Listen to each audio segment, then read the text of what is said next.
June 8th, Rotoball Patch Compound, standing at the stop sign patch. I'm gonna give you the grand tour today. We're gonna crawl out and look at everything. We're gonna look at fruit, we're gonna look at hail damage, talk about prospects, sets, borders of this 150, our watermelon, you name it. We're gonna talk about it. Pretty big show. Hold tight, gonna see some things and have a good time, hopefully. The 150 pumpkin.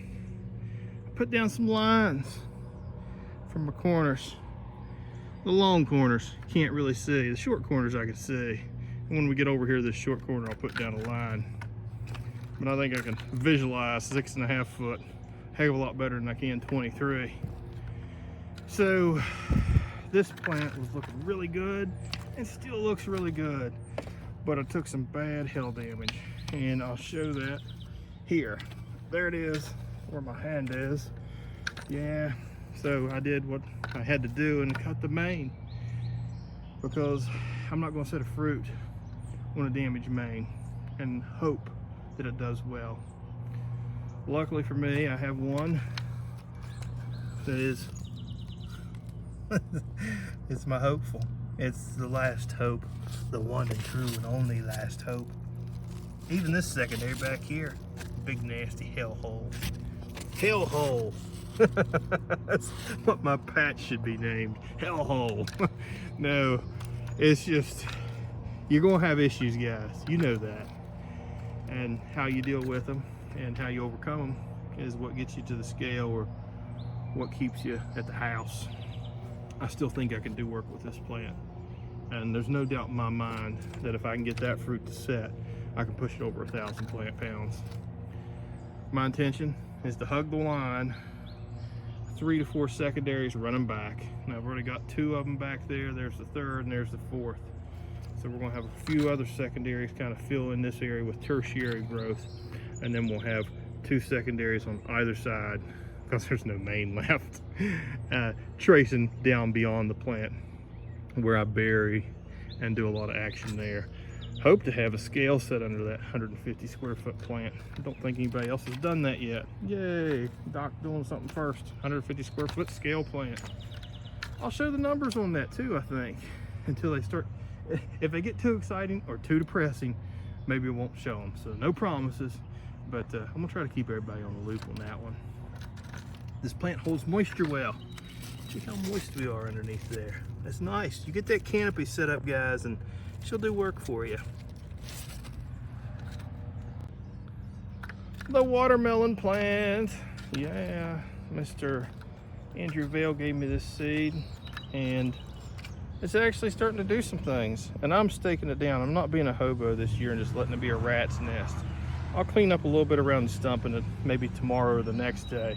But I'm tacking the plant down. I got the first finger vines coming off, some other finger vines, another auxiliary vine, and this is our main running this way. I actually have a fruit coming on, and I talked to Andrew about that today.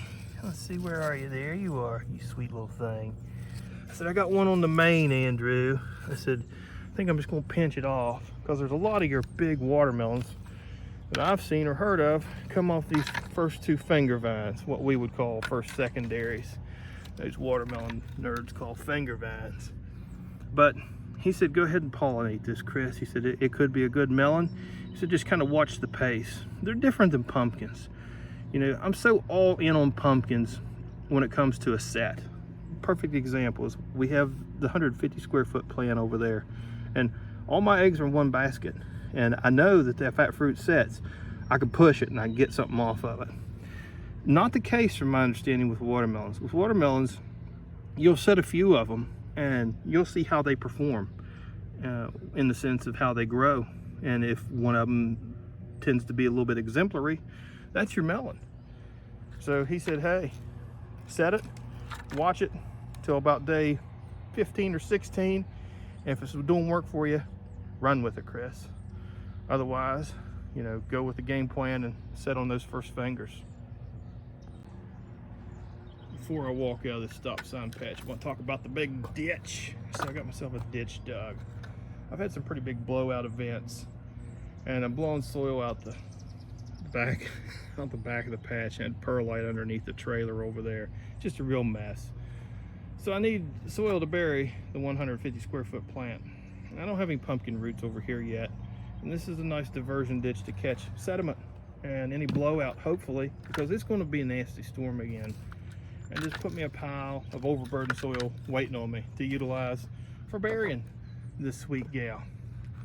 And I figured 2 wheelbarrow load full should do it. By the time I use that up, I should have another big rain blowout event and probably have some more soil in my diversion ditch. We'll see if it works out as planned, or I don't think it's going to hurt anything, and it's nice to have a bonus sack of soil. Razzo! Do something for me, Razzo. You look a little peaked, but you're still baby. Maybe a table over you. I don't know.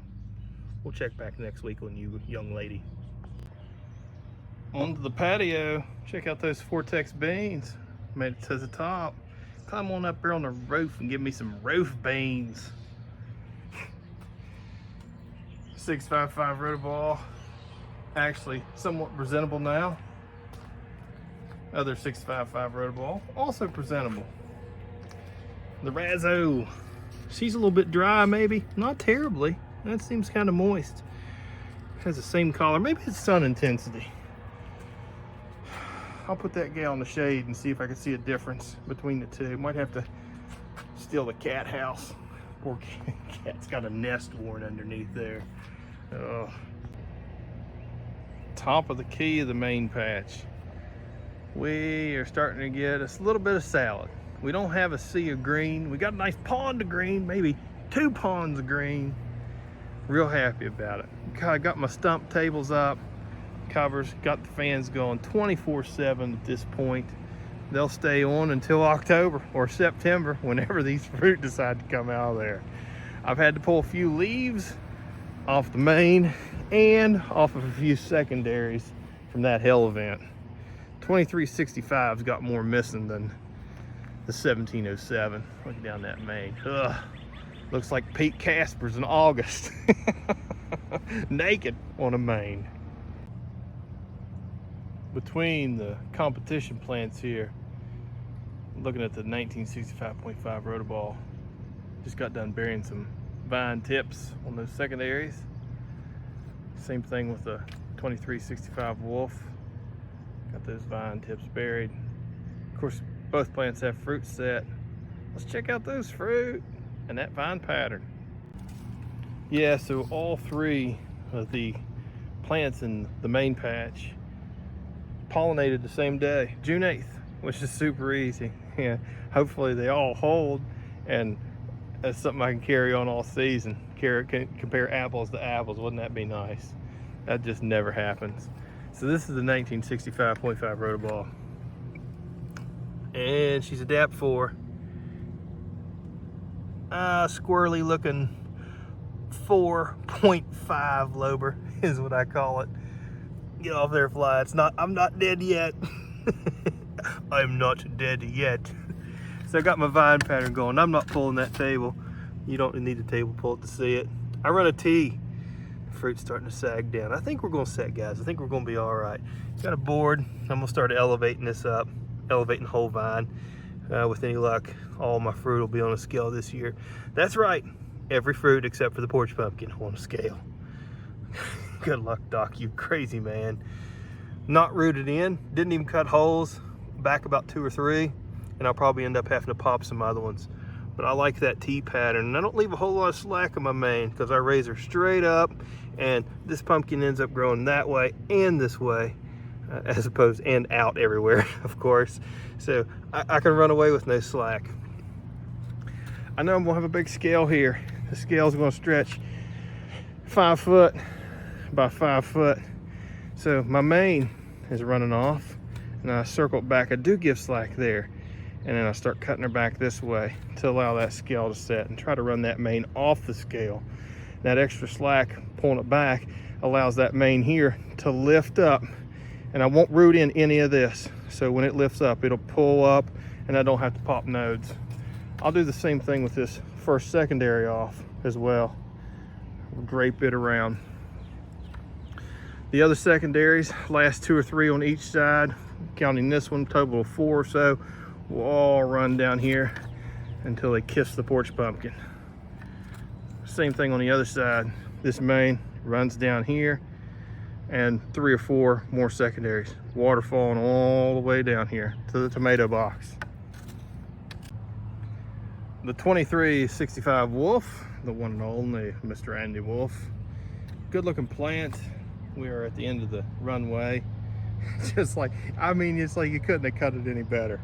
Well, we're off the runway. Let's set a fruit right at the being off of it. The same song and dance with the setup down here, guys. I run that T pattern. So the main snakes all the way down here, and then I tee it out. The main actually is running this way, and this is the secondary. This pumpkin's also a June 8th pollination. Good looking fruit from what I can tell. A little bit top heavy. I'm not getting excited about that yet. We're gonna see what she looks like around DAP 7, DAP 8, and I'll know exactly what I have and if I want to have her. The vines are being trained for that scale. Big old scale footprint. You know how that is. So these vines will be whipped back and then pulled forward, along with 3 of their closest friends to join the party. And the early secondaries are swept back and swept back, and they'll meet in the middle, about where good old Frostbite lives. Yeah, Frostbite, we see you in that bucket and the walking board. So real estate wise, I've got another, oh, what is that, 30 inches on each plant, maybe 3 foot on this side and 30 inches on that side. Of course, that walking board doesn't look very straight. I think Frostbite's moving it at night. These plants did all right, guys. Had that nasty hell event like I talked about earlier. You can see all the holes and these daggone things. That was a little bit upsetting. It's like, yeah, I can live with holes. The biggest issue that I do have is the following time coming out here burying vines. I had secondary damage. Some chew up spots, some pretty nasty hail hit me. And those nodes, they don't get buried. Here's a really good example. Yuck. You know, I'm gonna leave it. What can I do? Pull a perfectly good well, it's not perfectly good, but pull a secondary that's still shooting strong? No, I don't think so. I need that secondary. It's better in that condition than it is in my compost pile. But I have enough sense not to put dirt on it, because dirt is germy germs and oogie boogies, and it's gonna make your plants rot. Speaking of rot, I'm gonna be pounding the fungicide to keep these girls happy, I can tell you that much. Our porch pumpkin, the 2025.7 Rotaball, she's filled in pretty nicely. Did have some more damage on this one with the hail. We do have a fruit set. Check out that little girl right there. Guess what? Same day, June 8th. It's a day to remember. Day very easy to remember. I'm hoping she's a keeper, mainly because I don't have a whole lot more space to give. I do have one under the bucket, and I thought that's the one. I would have had to caddy corner this way to probably get her to set, because I could have easily grown into the tomato box. I'm gonna set on my pumpkin and trim my mater plants, but I don't think that's gonna be the case, because with that hail damage, yeah, we got some pretty nasty stuff right after that fruit. So there's the fruit, there's the nasty, and yeah, I just don't think it's in the cards. But if we have to use that fruit and that girl doesn't set, then maybe that's what we do. Got a little bit longer secondary over there, and I think I do have a pumpkin in a tip, and I believe it is undamaged, so that may be another option. Either way, anyway, it's a porch pumpkin, and I'm just going to enjoy it for what it is. Growing me a pretty pumpkin to look at. Well, the tomatoes are finally starting to come into their own. 6.55 Rotaball is a big old tomato plant, because nobody ever takes care of it. They just hit it with the impact sprinkler and give her a thumbs up and say, yeah. I do have one set on here. You guys remember me tickling that in the last video. Yeah, there she is. I think it's going to be a piece of junko. Not a real big fan of it, but it's still early in the season. I'm not a big fan of that one either. It's kind of small. We'll let her grow. See if some of those suckers push off anything. A good tomato buddy of mine, this is a pretty smart cat, said suckers will occasionally throw some nasty megas, so don't be quick to pull off every sucker. And I thought, well, that's great advice. I won't pull off any suckers, sir. No, I'm gonna pull off some at some point. We'll have to, or we'll have tomato bushes. The other 6.55 Rotoball and 575 Ramey, which is starting to come into its own. I was a little bit nervous about this one at first, but man, she's peaked right up and she looks good. She's keeping pace, and I'm gonna grow a big old tomato on it. Show Ethan. Say, Ethan, look at that tomato buddy. He's gonna blush because my tomato's gonna be so big. Working on a drought resistant strain of Atlantic Giants, the frostbite strain. Beautiful, beautiful pumpkin. Lots of flowers. That's always a good sign. It's a good sign to see lots of flowers. It means it's happy.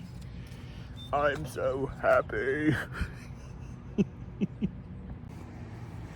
Alrighty folks, hope you enjoyed this week's video, and I hope that next time I make a video I show 3 fruit in this main lower patch down here that have properly set, 2 of which are at that point hopefully sitting on scales giving us some numbers. That'd be nice. It'd be super cool. I'd say in a week these plants are going to be close to kissing each other right in the middle. And we'll be a little bit more filled in. We'll have some more secondaries here on the very distal terminator. We've already got 2 or 3. Look at those roots. Oh, roots, yeah. Squirrel? Oh yeah, that's squirrel. But anyway, thanks for watching, guys. Catch you next week. Questions, comments, hit me up. As always, see you at the scale. Doc out.